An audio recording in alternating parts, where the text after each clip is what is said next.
Admission of A partner में हमारे पास जो क्वेश्चंस आते हैं वो होते हैं, एक तो रेशोज़ के जो जनरली एमसीक्यूज़ में आते हैं, तो इसलिए उसमें बहुत ज़्यादा प्रेजेंटेशन पे हमें फोकस करने की बहुत ज़्यादा ज़रूरत नहीं है, मोस्ट ऑफ द टाइम वो उसी में आते हैं। कभी कभी ऐसा होता है 3 मार्कर में आ गया 1.5 या 2+1 मार्कर में कि रेशोज़ हमें निकाल के भी दिखानी है, तो ऐसा नहीं है कि हम प्रेजेंटेशन को टोटली इग्नोर कर देंगे। दूसरा जर्नल एंट्रीज़ के क्वेश्चंस आते हैं जिसमें सारी जो भी हमारे इसमें ट्रीटमेंट्स हैं, goodwill, general reserve, revaluation, adjustment, सबकी जर्नल एंट्रीज सारे ट्रीटमेंट्स के। तीसरा इसमें आता है रिवैल्यूएशन अकाउंट बनाना, पार्टनर्स कैपिटल, बैलेंस शीट। तो तीनों बनाने में बहुत ही रेयर है कि तीनों ही आए। उसका रीज़न ये है कि 6 नंबर का हो गया, पहले जब 8 नंबर का क्वेश्चन होता था तो तीनों बनाने को आते ही थे, लेकिन अब क्योंकि 6 नंबर का क्वेश्चन हो गया है तो मोस्ट ऑफ द टाइम तीनों नहीं आते। अगर आएंगे तो मतलब बहुत ही ज़्यादा आसान क्वेश्चन दे दिया, ज़्यादा कुछ पॉइंट्स होते ही नहीं।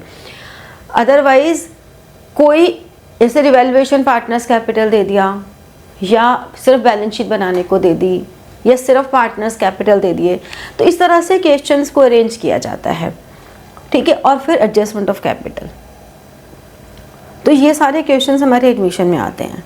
अब जब हम बात करते हैं रेशो की, सबसे पहले तो हमें कहते हैं कि ए, बी और सी अगर 3 पार्टनर्स हैं, यानी कि अगर 60 रुपीज़ थे तो वो तीनों में डिवाइड होंगे। अब अगर 4 पार्टनर्स हो गए और 60 रुपीज़ का ही प्रॉफिट हुआ है और इक्वल है, तो यहाँ पे अगर इसको 30, 20 और 10 मिल रहे थे तो अब 15, 15, 15 और 15 चारों को मिलेंगे इक्वल में। तो देखा जाए तो ए को क्या हुआ, सैक्रिफाइस हुआ,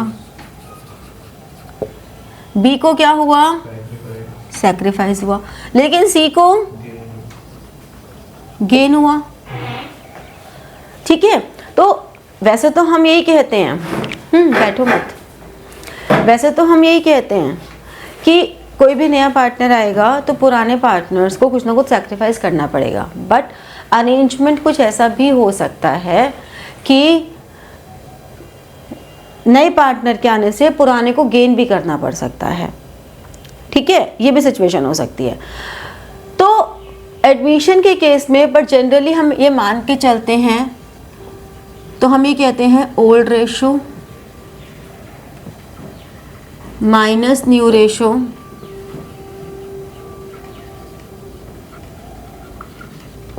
सैक्रिफाइसिंग रेशो, यानी कि सैक्रिफाइसिंग रेशो में अगर यहाँ पे हमें ओल्ड माइनस न्यू करके साइन हमारा नेगेटिव आ गया तो मतलब वो गेन कर रहा है।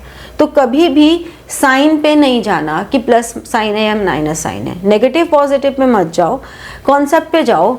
वेरी नेचुरल कि अगर old ratio is more than new ratio तो पार्टनर सेक्रीफाइस कर रहा है, अगर old ratio is less than new ratio तो पार्टनर गेन कर रहा है। अब आप चाहे ओल्ड माइनस न्यू करो चाहे न्यू माइनस ओल्ड करो, कॉन्सेप्ट ये वाला देख लो, क्योंकि ये सेम चीज़ तुम्हारे change in PSR, admission, retirement सब में काम आ रही है, डेथ सब में काम आ रही है। तो अगर कॉन्सेप्ट समझ जाओगे तो सारे चैप्टर्स कवर हो जाते हैं इससे, ठीक है।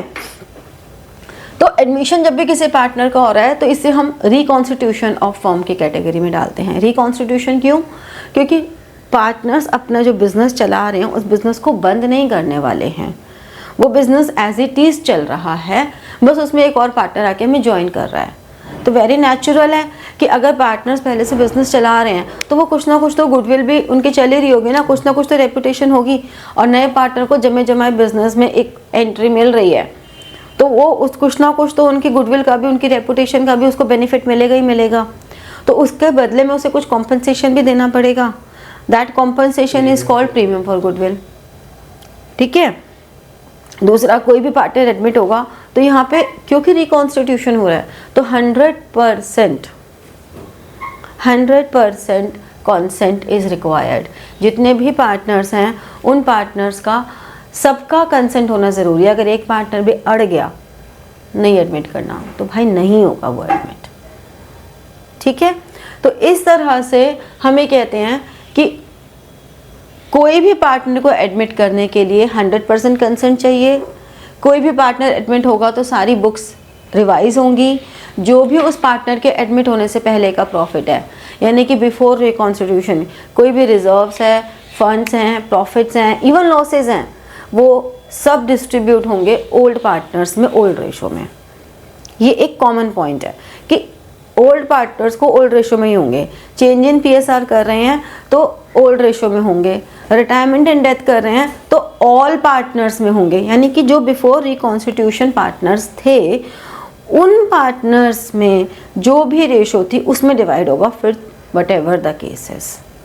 ठीक है, अब यहाँ पे एक तो सिंपल ऐसे बोल दिया हमने कि इस फॉर्मूले के निकाल लेते हैं, मतलब अगर ए और बी 5:4 की रेशो में हैं, हमारे पास ए बी और सी 3 पार्टनर्स आए 3:2:1 में, तो हमने कहा ए का शेयर क्या हो गया 5/9 माइनस 3/6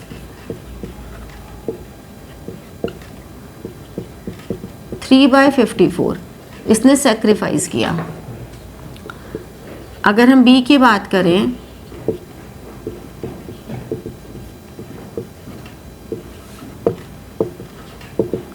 6/54, इसने सेक्रीफाइस किया।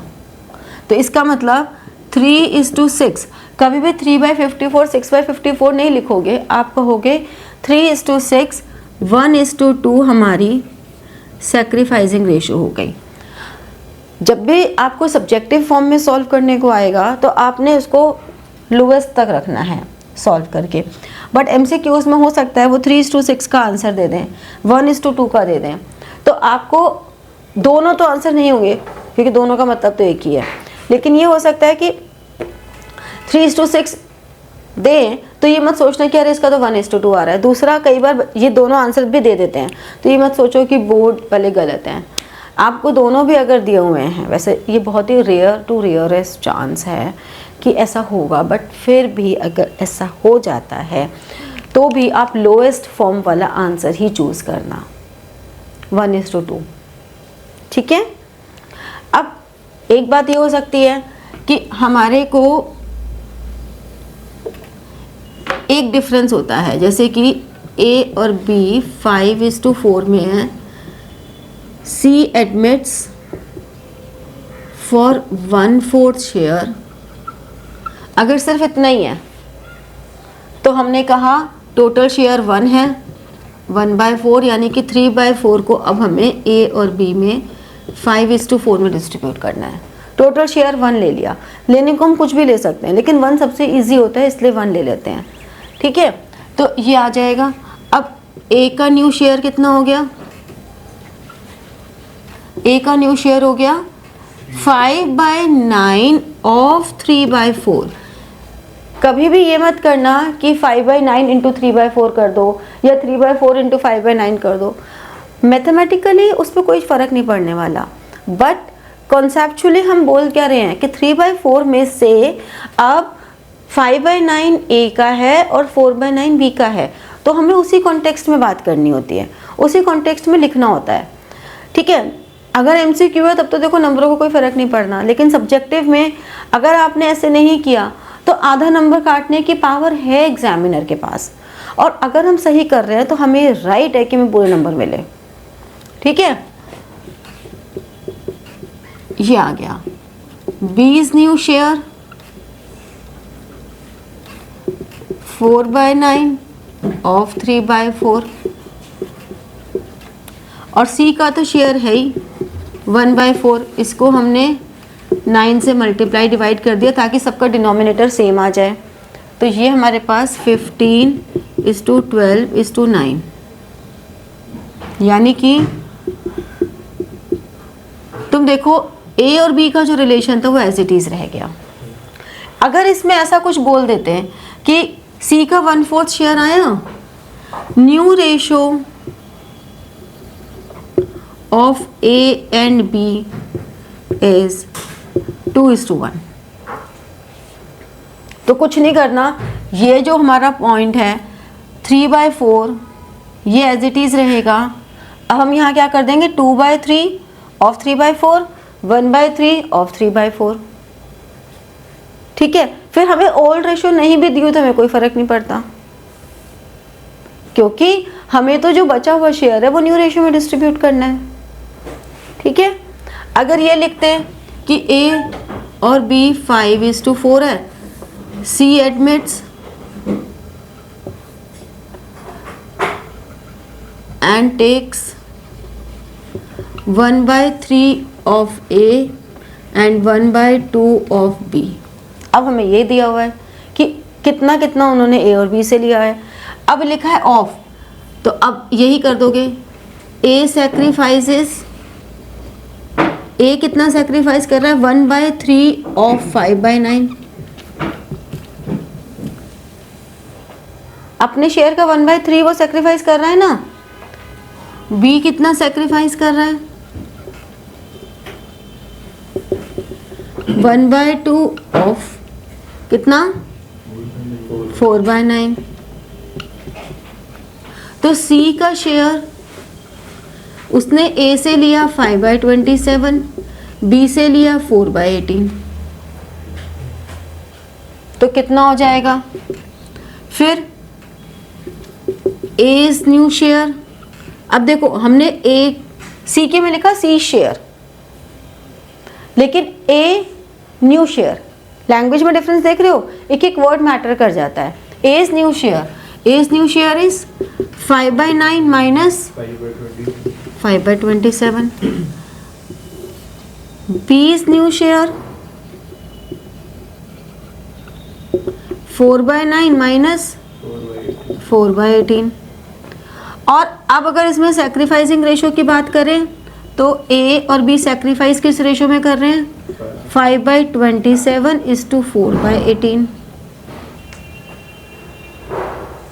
ठीक है, तो इस तरह से हमारे तीनों के आ जाएंगे।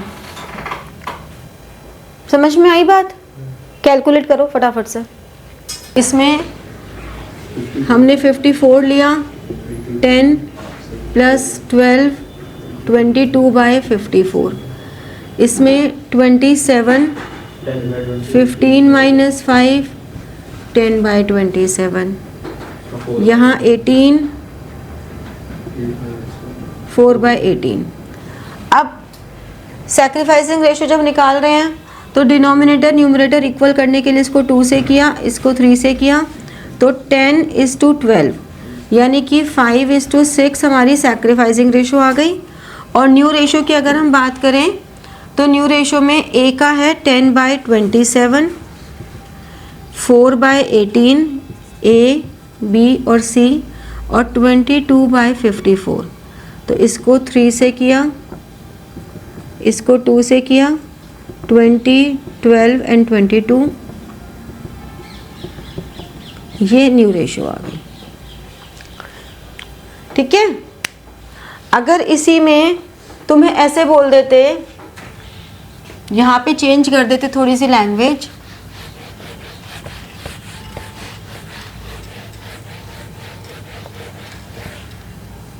और लैंग्वेज चेंज करके ऐसे आता कि C admits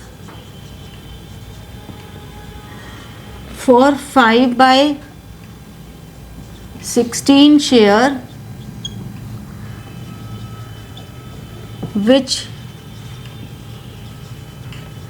he takes 3/16 from A and 2/16 from B। तो हम क्या करते थे, अब हमें सैक्रिफाइसिंग तो 3:2 दिया ही हुआ है, तो इसका तो कुछ करना ही नहीं है। अब हमें ये वाला स्टेप भी करके दे दिया जो उन्होंने सैक्रिफाइस किया, यानी कि अब हमें ये वाला स्टेप भी दे दिया, हमें सिर्फ ये 2 स्टेप करने बचे हैं, तो बस डायरेक्ट माइनस हो जाएगा, यानी कि 5/9 माइनस 3/16 और B का न्यू शेयर 4/9 माइनस 2/16 है ना। तो कितना हो जाएगा, यहाँ पे 144 आ गया, 80 27 कितना हो गया, 53/144, 64, 18 कितना हो गया 46 अपॉन 144। कैलकुलेशंस चेक कर लेना, ऐसा ना हो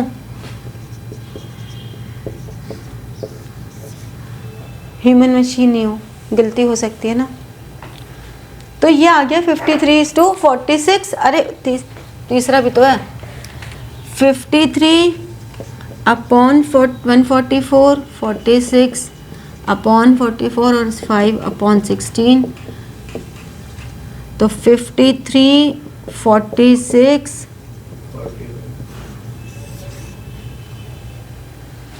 समझे। ये हमारी बेसिक है। अब इसके बाद इनके कॉम्बिनेशन से कोई भी रेशियोज के क्वेश्चन आते हैं और उसके लिए प्रैक्टिस चाहिए, ठीक है।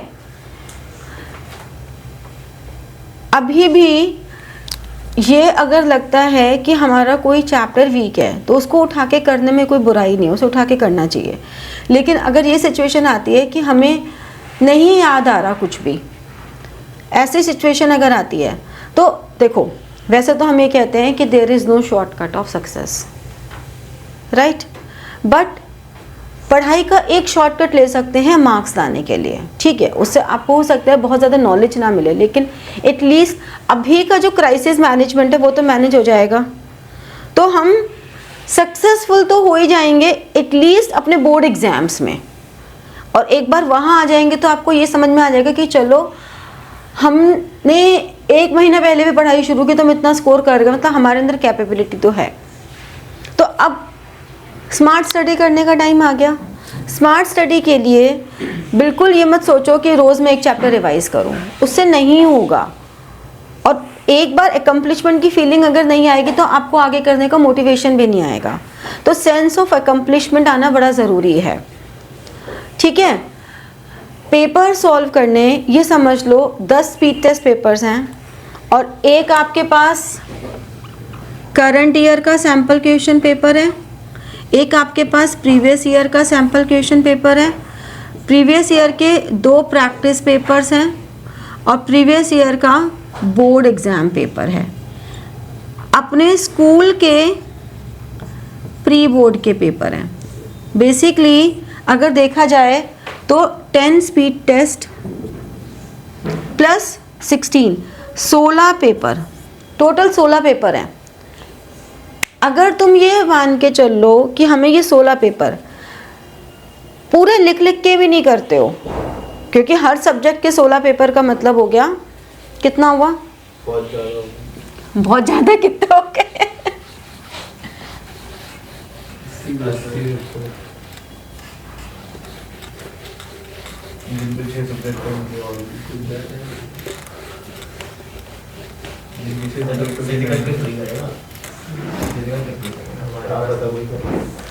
सबके मेजर 3 सब्जेक्ट मान के चलते हैं।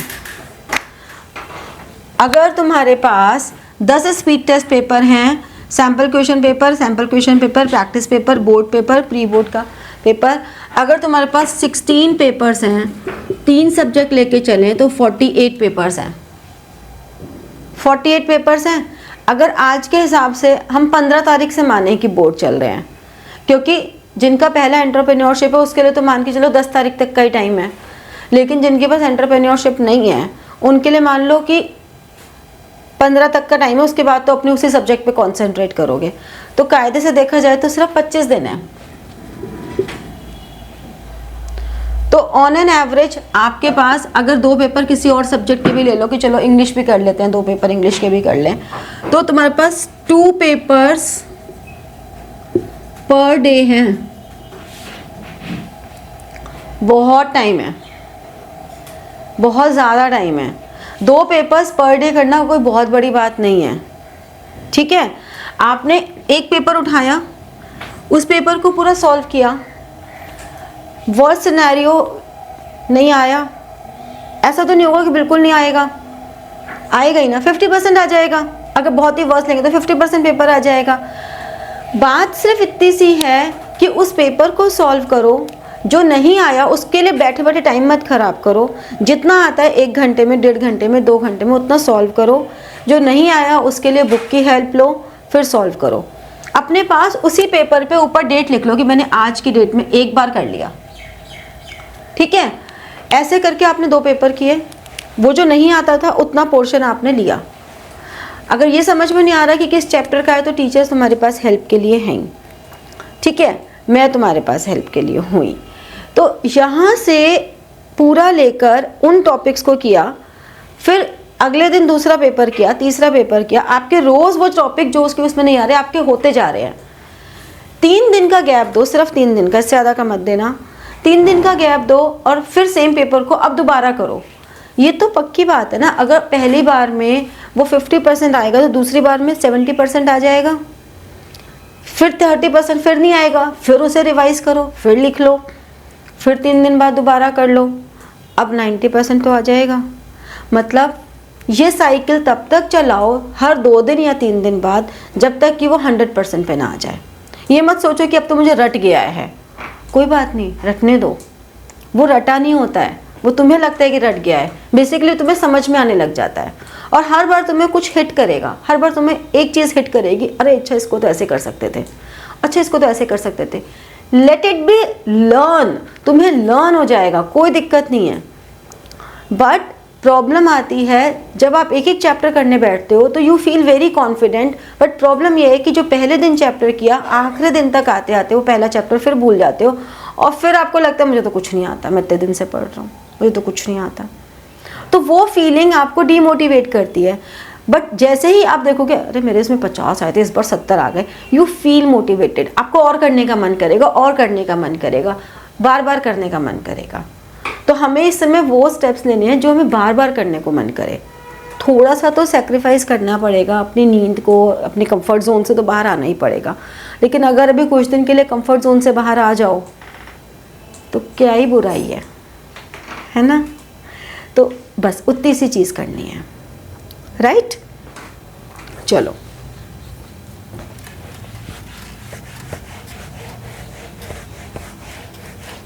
नोट डाउन साथ साथ करते रहो जिससे कि हमारा थोड़ा टाइम सेव हो जाए नोट डाउन करने का, राइट। अब हम आते हैं नेक्स्ट जर्नल एंट्रीज पे। जैसे कि गुडविल की बात करते हैं, सबसे ज़्यादा गुडविल में इसकी एंट्रीज आती हैं। गुडविल की जब हम बात करते हैं तो हमें कहते हैं कि जब भी कोई न्यू पार्टनर आता है तो कुछ ना कुछ प्रीमियम फॉर गुडविल ला रहा है, तो वो प्रीमियम फॉर गुडविल लेकर आ गया।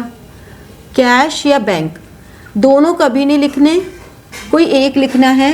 और कैश या बैंक लिखना है किस पे डिसाइड होगा, जो आपकी बैलेंस शीट गिवन होती है उसमें अगर कैश इन हैंड लिखा है तो कैश लिखोगे, और कैश एट बैंक लिखा है तो बैंक लिखोगे। और अगर उसमें दोनों लिखे हैं तो आप कोई भी एक फॉर्म लेके चल पड़ो। और फिर बैलेंस शीट में ध्यान रखना उसी में ऐड करना, यहाँ कैश में लिख रहे हो तो कैश में ऐड करना, बैंक लिख रहे हो तो बैंक में ऐड करना, ठीक है। 2 प्रीमियम फॉर गुडविल, ये प्रीमियम फॉर गुडविल हो गया जितना वो लाया है। फिर इस प्रीमियम फॉर गुडविल को ये जो प्रीमियम फॉर गुडविल आया है डेबिट टू जो सैक्रिफाइसिंग पार्टनर्स हैं। सैक्रिफाइसिंग पार्टनर्स कैपिटल, अगर फ्लक्चुएटिंग अकाउंट सिस्टम है तो कैपिटल, और फिक्स्ड करंट सिस्टम है तो करंट।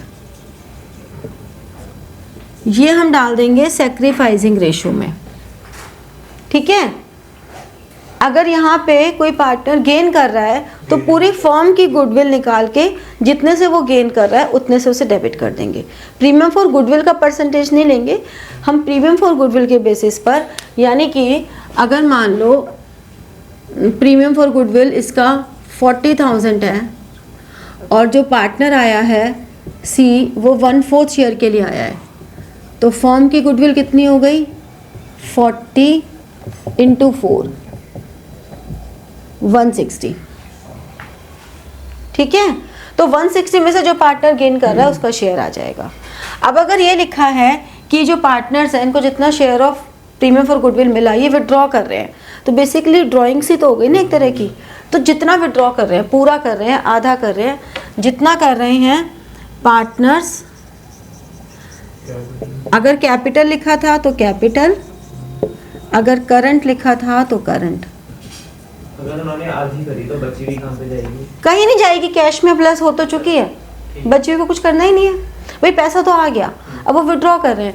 मैं वही कह रही हूँ कि प्रीमियम फॉर गुडविल के विड्रॉल को ऐसे मत ट्रीट करो कि वो कुछ अलग से चीज़ है, नॉर्मल वो ड्राइंग सी तो है, ठीक है। तो 2 कैश और बैंक, अगर वो कैश बैंक के अलावा असेट्स की फॉर्म में लेकर आ रहा है तो यहाँ पे जो भी असेट्स वो ला रहा है वो असेट्स डेबिट कर दोगे, और जब बैलेंस शीट बनाओगे नई वाली उन बैलेंस शीट के असेट्स में भी डेबिट कर ऐड कर दोगे। अगर वो नहीं लेकर आ रहा, not brought in premium for goodwill, अगर वो नहीं ला रहा तो क्या करेंगे, तो जो भी इनकमिंग या न्यू पार्टनर होगा उसके करंट अकाउंट, ध्यान रखना उसके करंट अकाउंट, लेकिन पुराने पार्टनर्स का करंट नहीं है तो कैपिटल, जो भी सैक्रिफाइसिंग पार्टनर हैं उसमें कंपलसरी नहीं है कि हम करंट ही लिखें, उसमें हम जो भी सिस्टम चला रखा है कैपिटल या करंट, वही जो शेयर ऑफ गुडविल होगा इन सैक्रिफाइसिंग रेशो, जो भी न्यू पार्टनर का शेयर ऑफ गुडविल है उसमें सैक्रिफाइसिंग रेशो में कर देंगे, ठीक है ना। तो इसका मतलब अगर वो ला रहा है तो प्रीमियम फॉर गुडविल, और नहीं ला रहा तो करंट अकाउंट, और ये करंट अकाउंट क्योंकि हम डेबिट में लिख रहे हैं तो जो आपकी न्यू बैलेंस शीट होगी इसको हम न्यू बैलेंस शीट भी कह सकते हैं, रिवाइज्ड बैलेंस शीट भी कह सकते हैं, balance sheet as on first day of new partnership भी कह सकते हैं, सब एक ही बात है, इसमें कंफ्यूज होने की कोई ज़रूरत नहीं है, ठीक है। तो इसमें असेट साइड पर हम एक अमाउंट दिखा देंगे करंट अकाउंट का, समझे। अगर हमें गुडविल की वैल्यू नहीं दी हुई है, अच्छा तुमको एक बार क्वेश्चन दिया था मैंने एक टेस्ट में अभी कि how will you treat goodwill at the time of admission of A partner, तो 3 नंबर का क्वेश्चन था। अब होने को ऐसा नहीं है, 3 नंबर का थ्योरी का क्वेश्चन आ भी सकता है पेपर में, ये कहने को थ्योरी थी, था ये प्रैक्टिकल एक तरह से, आपको ये सारी एंट्रीज ही लिखनी थी उसमें कहानी नहीं लिखनी थी, उसमें कहानी नहीं लिखनी थी, उसमें तो आईओसी का था ना, कि आईओसी दोनों थे, ये भी था। उसमें ये नहीं लिखना था कि जो एग्जिस्टिंग गुडविल होगी उसे राइट ऑफ करते हैं, हाँ तो वही तो जर्नल एंट्रीज, जैसे कि ये न्यू पार्टनर लेकर आया उसकी एंट्रीज हो गई, फिर हम लिखेंगे जो ऑलरेडी एग्जिस्टेड है, ऑलरेडी एग्जिस्टेड। अब इसमें भी अभी तक जितने टेस्ट में हमने बहुत बच्चों ने ये गलती की है कि ऑलरेडी एग्जिस्टेड वाली जो है उसको राइट ऑफ करना होता है ओल्ड रेशो में, और वो बच्चों ने डिस्ट्रीब्यूट कर दी, जो कि नहीं करनी होती, नहीं करनी होती, डिस्ट्रीब्यूट थोड़ा करते हैं, इसे हम कहते हैं राइट ऑफ करना in old ratio. Right of करने का मतलब है असेट्स राइट ऑफ हो रहे हैं तो क्रेडिट हो गया, यानी कि ओल्ड पार्टनर्स कैपिटल या current account debited to goodwill, तो यानी कि इनके कैपिटल अकाउंट डेबिट हो रहे हैं ना, तो इनके कैपिटल अकाउंट की डेबिट साइड पे लिखना है टू गुडविल, समझ रहे हो। तो ओल्ड पार्टनर्स कैपिटल या करंट अकाउंट टू गुडविल, तो हमारा पहला स्टेप क्या हुआ, what is the treatment of goodwill at the time of admission of A partner, existing goodwill को राइट ऑफ कर दो, प्रीमियम को लाने की एंट्री कर दो, प्रीमियम को डिस्ट्रीब्यूट करने की एंट्री कर दो, अगर विड्रॉ कर रहे हैं तो विड्रॉल की एंट्री कर दो, नहीं तो मत कुछ करो, अगर प्रीमियम नहीं लेकर आ रहा तो करंट अकाउंट के थ्रू एंट्री कर दो, खत्म बात। On the top of it अगर गुडविल दी नहीं हुई है क्वेश्चन में तो यानी कि वो हिडन गुडविल है। हिडन गुडविल निकालनी है तो सिंपल सी बात है, आपकी बिजनेस की क्या वैल्यू है और वो कितनी कैपिटल ला रहा है। अगर आपकी जो बिजनेस की वैल्यू है उससे ज़्यादा वो कैपिटल ला रहा है तो इसका मतलब वो गुडविल ला रहा है। बिजनेस की वैल्यू निकालने के हमें मॉडर्न अप्रोचेस पे जाना ही नहीं है, हमारे सिलेबस में जितना उतने ज्ञान तक सीमित रहना है। सिंपल सी बात है, बिजनेस की वैल्यू मतलब जितने भी पार्टनर्स हैं उनकी कैपिटल, यानी कि total capital of all partners including new partner,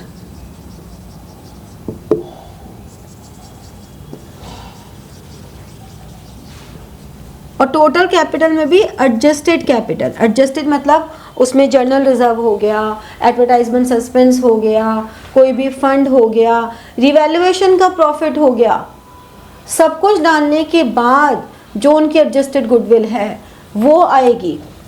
ठीक है, और ये टोटल एडजस्टेड गुडविल, और दूसरी ये तो हमारे पास हो गया एक अमाउंट, दूसरा अमाउंट हो गया वैल्यू ऑफ कैपिटल या total capital on the basis of new partner. अब ये न्यू पार्टनर के बेसिस पे फर्म की कैपिटल कितनी आ रही है और एक्चुअल कैपिटल कितनी है, तो इन दोनों का जो डिफरेंस होगा, यानी कि this 2 - 1 is value of goodwill. कि भाई न्यू पार्टनर मान लो कैपिटल आ रहा है 1 लाख 1/4 शेयर के लिए, तो टोटल कैपिटल हो गई 4 लाख। पुराने पार्टनर्स की कैपिटल मिला के 3 लाख थी, revaluation profit loss general reserve सब मिला के 3,80,000 हो गई, तो यानी कि 20,000 फालतू ला रहा है ना बंदा, वो 20,000 गुडविल का है, फर्म की गुडविल है। ठीक है, तो वो फर्म की गुडविल हो गई, उसमें से उसका शेयर निकाल दो। अब वेरी ऑब्वियस है कि अगर फर्म पूरे क्वेश्चन में गुडविल की कोई बात ही नहीं की हुई, तो यानी कि वो जो गुडविल है वो प्रीमियम तो ला ही नहीं रहा ना, तो हिडन गुडविल के केस में मोस्ट ऑफ द टाइम वो प्रीमियम नहीं लाता, बट कोई रूल नहीं है, ये ट्रिकी पॉइंट हो गया कि आपको ये तो गुडविल के बारे में कोई बात नहीं की है ज़्यादा कि कितनी ला रहा है, लेकिन ये बोल दिया कि she brings 1 lakh as a capital for 1/4 share and his share of goodwill, बस गुड। अब फिर कहीं है नहीं, अब बच्चे अरे गुडविल कितनी ला रहे हैं तो बताया नहीं है, हिज शेयर ऑफ गुडविल ला रहा है, क्वेश्चन में कुछ गलती है, वाह पूरे नंबर मिल जाएंगे, कोई नहीं मिलेंगे, मिट्टी उड़े नंबर मिलेंगे। हिडन गुडविल निकालो ना उसमें से, और फिर वो प्रीमियम फॉर गुडविल ला रहा है, बाद जो हिडन गुडविल निकलती है उसमें से फिर वापस उसका शेयर निकलता है। ठीक है, डाउट सामने सही हो गया। हो गया सही, पढ़ने से सब सही होता है। आपके यहाँ पढ़ने से सब सही होता है। Oh my God, thank you. ज़्यादा ना बैटरी करने की जरूरत नहीं है, पढ़ लो। टेस्ट दे रहे थे उसको भी और नंबर टेस्ट पेपर के बेसिस पे ही दूंगी। चलो ये नोट करो, फिर आगे करते हैं। अब गुडविल के बाद हमारे पास क्या आता है, जैसे कि जो ऑलरेडी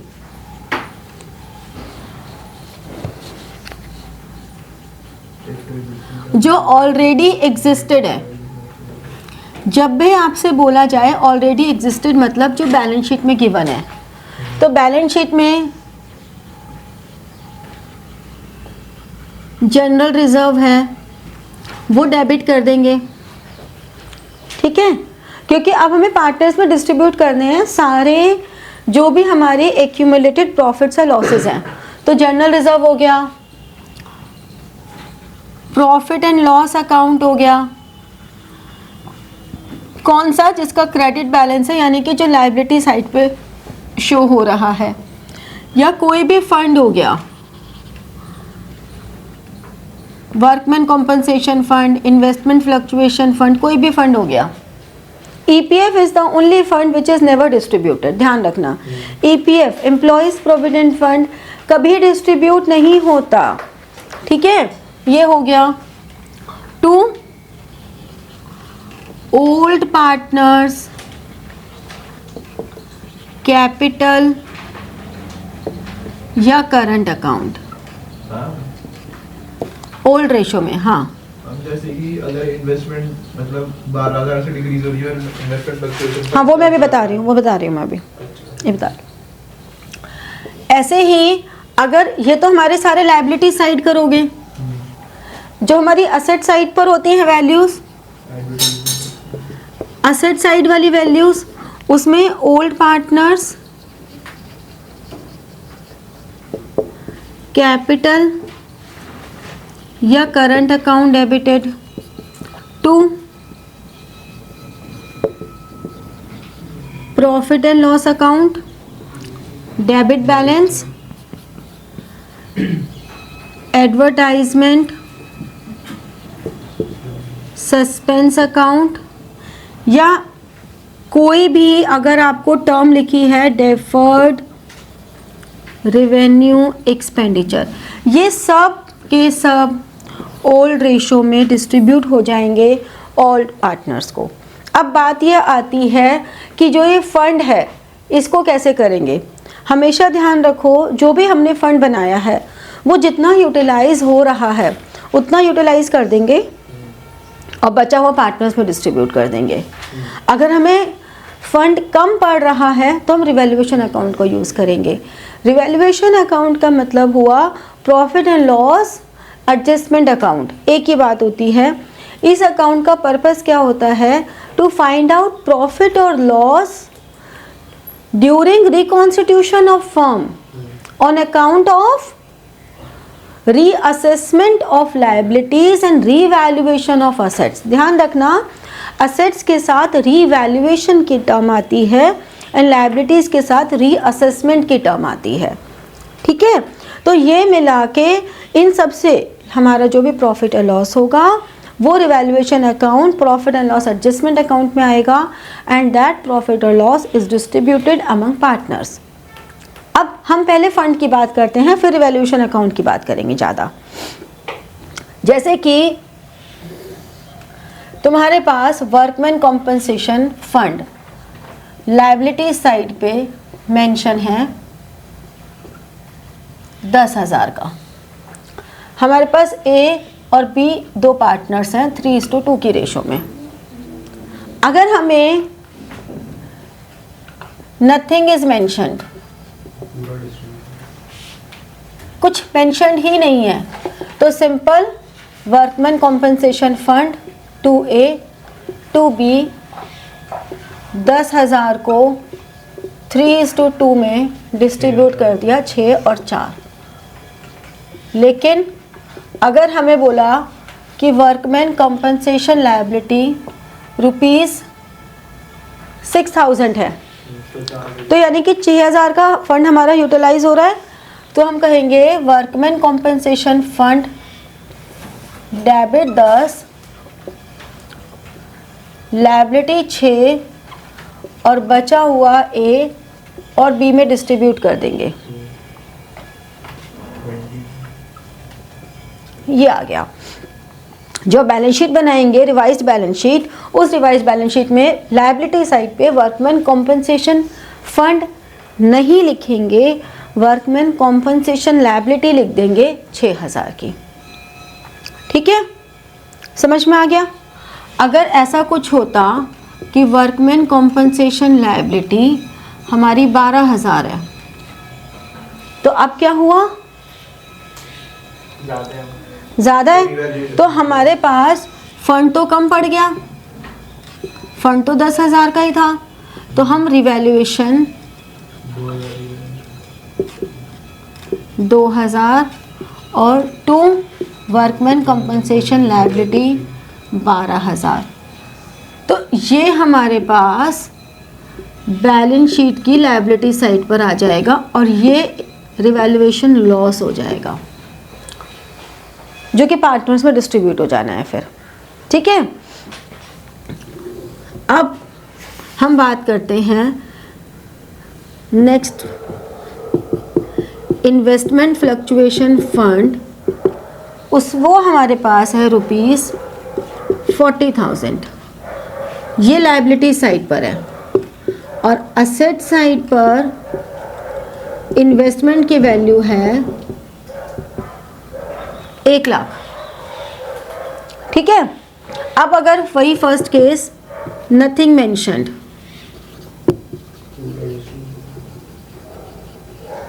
तब सिंपल सी बात है, इन्वेस्टमेंट फ्लक्चुएशन फंड 2A और 2B।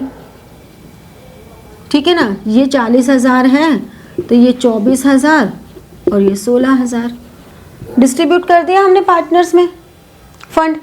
लेकिन अगर मार्केट वैल्यू ऑफ इन्वेस्टमेंट ₹90,000 होती, तो यानी कि 10,000 की कम हो रही है ना वैल्यू, और हमारे पास फंड है उसके लिए सफिशिएंट, तो हम कहेंगे इन्वेस्टमेंट फ्लक्चुएशन फंड डेबिट। बच्चे क्या गलती कर रहे हैं, इसको रिवैल्यूएशन में डाल रहे हैं, क्योंकि आदत पड़ी हुई है एसेट्स की वैल्यू कम होगी तो रिवैल्यूएशन में आएगी, तो ऐसा नहीं करना, ठीक है। तो 40,000 टू इन्वेस्टमेंट की वैल्यू कम हो रही है 10,000 से, बचा कितना 30,000। 30,000 को 3:2 में बांट देंगे, 18,000 और 12,000, ठीक है ना। अब सिर्फ एक ही केस होता है ना जिसमें मतलब इन्वेस्टमेंट जो है उसमें जाता है और लॉस हो रहा है, जब ज़्यादा लॉस हो। हाँ वही करा रही हूँ ना ये, अगर मार्केट वैल्यू आपकी रुपीस सिर्फ 30,000 रह गई, 1 लाख से कम होके मार्केट वैल्यू सीधा 30,000 रह गई, 70,000 से वैल्यू कम हो रही है, 70,000 में हमारे पास फंड है सिर्फ 40,000 का, तो अब हम क्या करेंगे, इन्वेस्टमेंट फ्लक्चुएशन फंड डेबिट तो 40 है ही, अब हमें कितनी वैल्यू कम हो रही है इन्वेस्टमेंट की, 70,000 से, है ना। इन्वेस्टमेंट की वैल्यू 1 लाख से 30 पर आ गई, यानी कि 70,000 वैल्यू रह गई, तो 40,000 का ही फंड है, तो हम रिवैल्यूएशन में 30,000 डालेंगे लॉस वाला।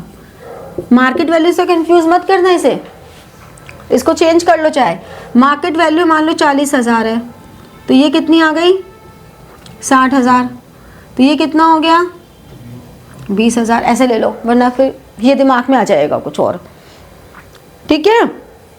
60,000 से वैल्यू कम हुई तो 40,000 का फंड था, हमने 20,000 लॉस डाल दिया रिवैल्यूएशन में। अब अगर मान लो मार्केट वैल्यू 1,20,000 हो जाती, तो अब तो कोई दिक्कत ही नहीं है, हमारा फंड पूरा का पूरा पार्टनर्स में डिस्ट्रीब्यूट हो गया, 40,000 का जो फंड था, और इन्वेस्टमेंट्स की वैल्यू बढ़ गई, इन्वेस्टमेंट्स टू रिवैल्यूएशन कितना 20,000, समझे, क्लियर हुआ। तो ये हमारा फंड अकाउंटिंग हो गई इसकी, क्लियर हो गया। अब नेक्स्ट हमारे पास आता है रिवैल्यूएशन। रिवैल्यूएशन अकाउंट मैंने बता दिया क्या होता है। अब इसकी एंट्रीज कैसे होती हैं, नॉमिनल नेचर होता है। रिवैल्यूएशन अकाउंट जिसे हम profit and loss adjustment account भी कहते हैं, ये नॉमिनल नेचर का होता है। नॉमिनल नेचर का मतलब क्या हुआ कि डेबिट में सारे एक्सपेंसेस एंड लॉसेस आएंगे एंड क्रेडिट में इनकम आएंगे, ठीक है। तो यानी कि रिवैल्यूएशन डेबिट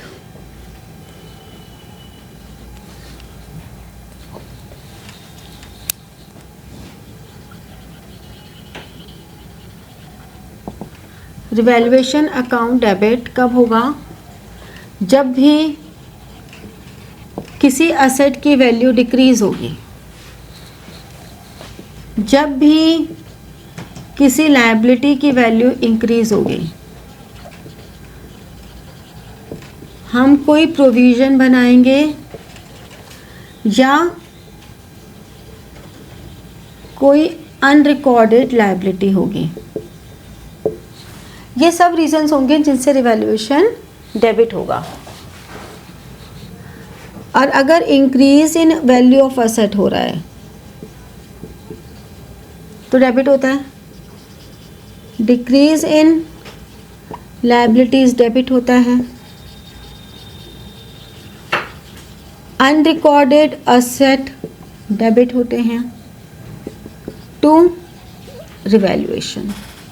कोई भी और, ये तो एक छोटी सी लिस्ट है, कोई भी और मान लो रिवैल्यूएशन एक्सपेंस हुए या कोई भी एक रेक्टिफिकेशन का बोल दिया कि ये हमने कोई भी असेट गलती से ट्रीट कर लिया एक्सपेंस में, या कुछ भी ऐसा जो रेक्टिफिकेशन वाले पॉइंट्स होते हैं, तो उसमें आपको यही देखना है कि इससे हमारी असेट्स कम या ज़्यादा हो रही हैं, लायबिलिटीज़ कम या ज़्यादा हो रही हैं। इसमें अगर मान लो कोई लायबिलिटी किसी पार्टनर ने पे कर दी तो लायबिलिटी कम नहीं हो रही है, उससे हम ये नहीं कहेंगे लायबिलिटी कम हो रही है, पेमेंट तो हुई है, बस ये है कि फॉर्म को इससे लॉस नहीं हुआ, कैपिटल में उसका ट्रांसफ़र हो गया लायबिलिटी का। या कोई असेट पार्टनर ने टेक ओवर कर ली तो वो असेट की वैल्यू कम तो हुई है बैलेंस शीट में, लेकिन वो पार्टनर ने टेक ओवर किया तो रिवैल्यूएशन में नहीं आएगा, क्योंकि फॉर्म को तो उससे बेनिफिट हो ही रहा है ना।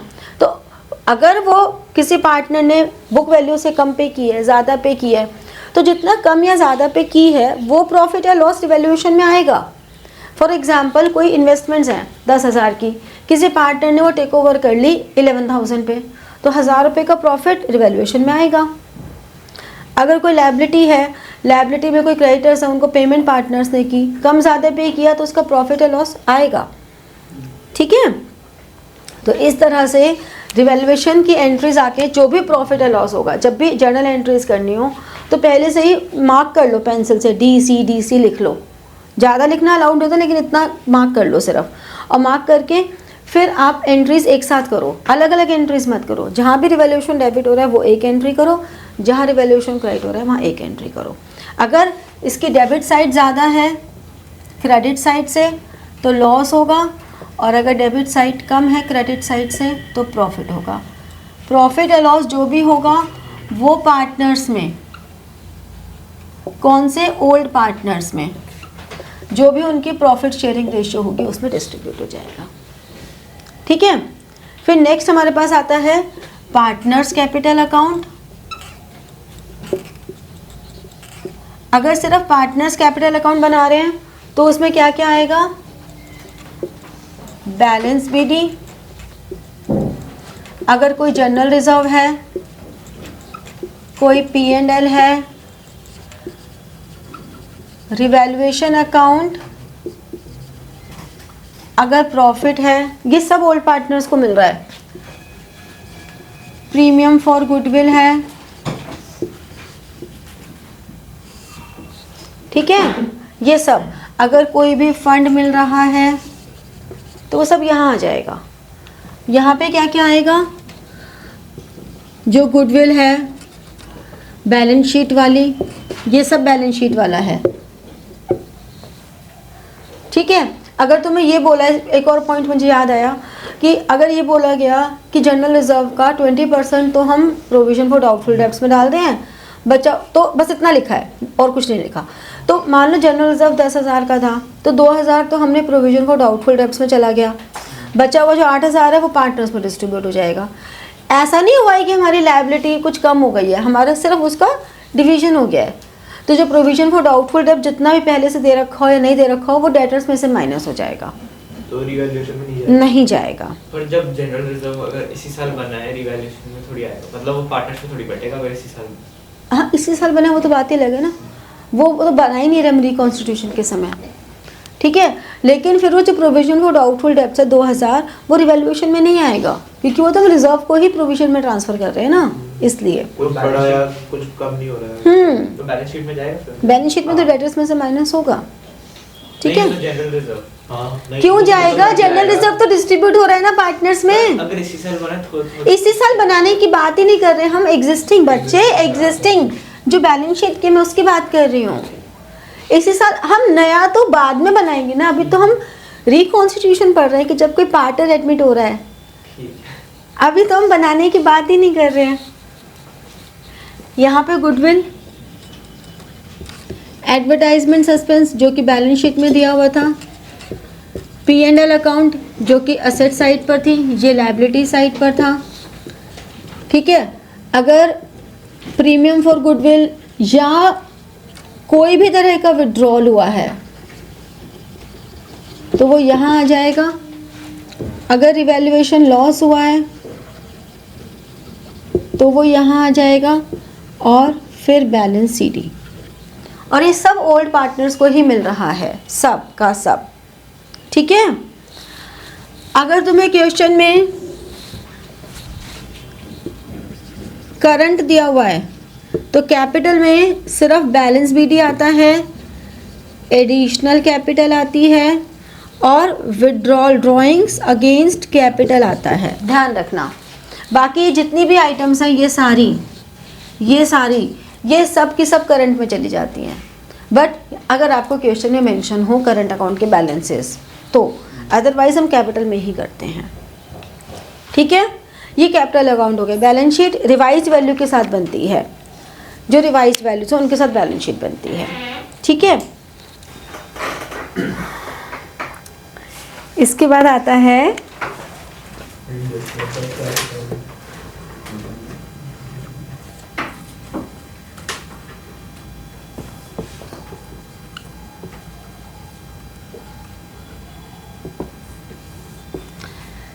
देखो, एडजस्टमेंट ऑफ कैपिटल में एक हमारे पास होता है on the basis of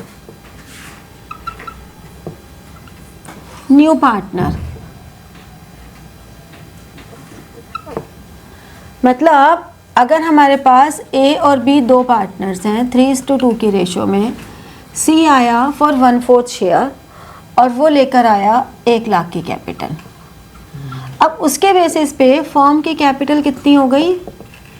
4 lakh. कैसे हो गई? 1 लाख इंटू 4 लाख हो गई। इसमें से सी की तो हमने कहा 1 लाख थी, बची 3 लाख, जिसको हम 3:2 में डिस्ट्रीब्यूट कर देंगे, 180 और 120। ठीक है, ये हो गया। अब ये एक्चुअली में इनके बैलेंस सीडी बनेंगे जो कि हम बैलेंस शीट में दिखाएंगे। ये एक्चुअली में बीएस बैलेंस शीट वाले बैलेंस सीडी होंगे। अब इनकी कैपिटल आफ्टर ऑल एडजस्टमेंट्स,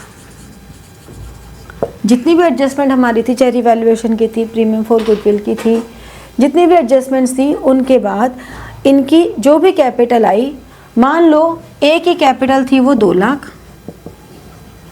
और इसकी थी 1,50,000। तो इसकी 2 लाख थी तो ये कितना विड्रॉ करेगा? 20,000 और ये 30,000। या तो ये विड्रॉ करेंगे या ये करंट अकाउंट में ट्रांसफ़र कर देंगे। क्वेश्चन में लिखा होता है कि हमें एडजस्टमेंट या तो करंट अकाउंट के थ्रू करनी है, कैश के थ्रू करनी है। अगर तो वो विड्रॉ करेंगे तो क्या एंट्री होगी? A capital account debit, B capital account debit to cash. अगर करंट में ट्रांसफ़र करेंगे तो A capital to A current, B capital to B current. अब करंट अकाउंट कहाँ आ रहे हैं? क्रेडिट साइड में आ रहे हैं, यानी कि क्रेडिट बैलेंसेज हुए तो लायबिलिटीज़ में आएगा। ठीक है, अगर मान लो हमें कुछ ऐसा गिवन होता कि ये जो कैपिटल है ये तो 4 लाख आ गई, लेकिन जो इनकी न्यू रेशो है ए, बी और सी की, वो 2:1:1 है। मतलब ओल्ड रेशो ये थी और न्यू रेशो ये है। हमारा जो कंसर्न है ये शॉर्टकट था, इसमें हमने सिंपली क्या बोला कि भाई सी की कैपिटल को माइनस कर दिया, बची हुई डिस्ट्रीब्यूट कर दिया।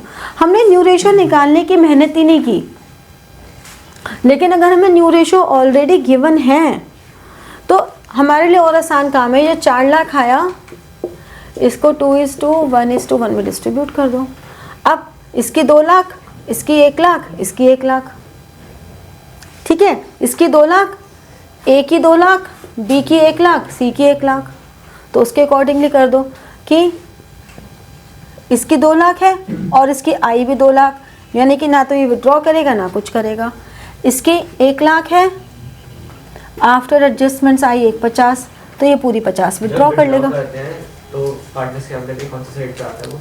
विड्रॉ कर रहे हैं तो कैपिटल कम हो रहा है ना, कैपिटल कम होगा तो मतलब डेबिट साइड। ठीक है ना, समझ में आई बात? अब अगर लिखा है ऑन द बेसिस ऑफ, और ये लैंग्वेज जरूरी नहीं डायरेक्ट ऐसी लिखी हो, ये भी हो सकता है कि आपको on the basis of new partner में बोला हो कि, चलो वो इसमें बताती हूँ, on the basis of old partners, इसमें आएगा वो point. On the basis of old partners. जब ओल्ड पार्टनर्स के बेसिस पे कर रहे हैं तो या तो वो सिंपल बोल देंगे कि she will bring 20% of combined capital,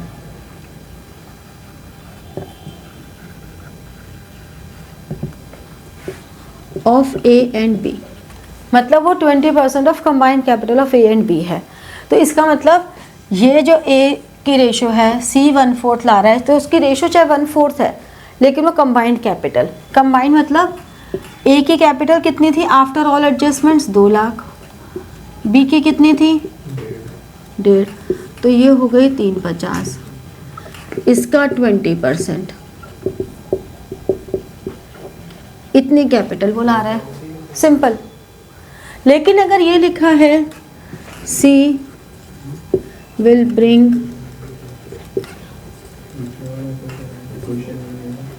proportionate capital या फिर हिज शेयर ऑफ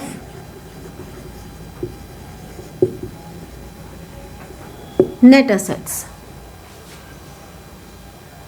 ठीक है, वो अपने शेयर का नेट एसेट्स लेकर, जितना भी नेट एसेट्स में उसका शेयर है, एक ही बात है, प्रोपोर्शनल कैपिटल लिखा हो या नेट एसेट्स लिखा हो।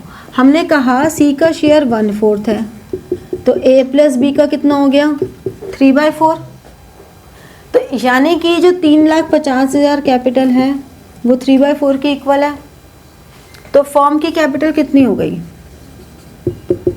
3/350 इंटू 4/3, कैलकुलेट मत करो, इसको एज इट इज रख लो। फिर सी का share 350 into 4/3 into 1/4 total form का, तो इसको अब निकाल दिया 1,16,667,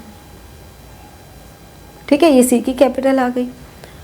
अब इसमें सारा खेल वही है कि आपको बस क्वेश्चन को ध्यान से पढ़ना है, इसके कॉम्बिनेशन में कुछ भी बनाया जा सकता है, इसमें भी मिनिमम बैलेंस आ सकता है कि इतना है और लेकिन उनको मिनिमम बैलेंस रखना है इतना, तो यानी कि जो एक्स्ट्रा बैलेंस अगर है कैश का तो पार्टनर्स विड्रॉ कर लेंगे, अगर कम पड़ रहा है तो पार्टनर्स और लेकर आएंगे, तो ये इसमें भी हो सकता है। कोई भी एडजस्टमेंट ऐसा नहीं है कि स्ट्रिक्ट होगी टूवर्ड्स वन चैप्टर, कोई भी एडजस्टमेंट एक दूसरे चैप्टर में भी आ सकती है, ठीक है। तो अब करना क्या है कि एडमिशन के क्वेश्चंस, मतलब पूरे पेपर्स उठाओ, पेपर्स में से एडमिशन के क्वेश्चंस कर लो। ज़्यादा है कि कॉन्फिडेंस नहीं आ रहा और करना है, अपने प्रीवियस ईयर पेपर जो आपके टीएस ग्रेवाल में एंड में पास्ट एग्जामिनेशन क्वेश्चंस हैं वो कर लो, ठीक है। इतनी बार करो, अगेन आई एम रिपीटिंग, इतनी बार करो, इतनी बार करो, बार बार करो, ये मत सोचो कि हम कर चुके हैं, जितनी बार भी किए तुम्हें सोल्यूशन देखना पड़ा, तब तक करो जब तक कि तुम्हारी स्पीड इतनी ना बन जाए कि तुम 5 से 7 मिनट में कर रहे हो। बार बार करो, बार बार करो। बार बार करने का ये फ़ायदा होता है कि आपको कोई ना कोई पॉइंट, मतलब ये रट जाता है कि जनरल रिजर्व तो पार्टनर्स को डिस्ट्रीब्यूट ही करना है, ये रट जाता है कि अच्छा करंट अकाउंट तो इधर ही लिखना होता है, करंट अकाउंट कहाँ आएगा। कुछ चीज़ें हैं जो आपको रट जाती हैं, आपको उनके लिए सोचना ही नहीं पड़ता।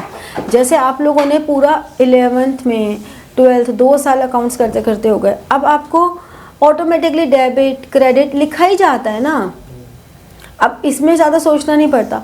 आप लोग आलस में नहीं बना रहे जर्नल का फॉर्मेट, वो एक अलग बात है, आप आलस में नहीं लिख रहे रुपीज़, वो एक अलग बात है। लेकिन आपको अगर बोला जाए जर्नल का फॉर्मेट बनाओ तो आपको पता है ना, क्यों? क्योंकि आपने बार बार किया है।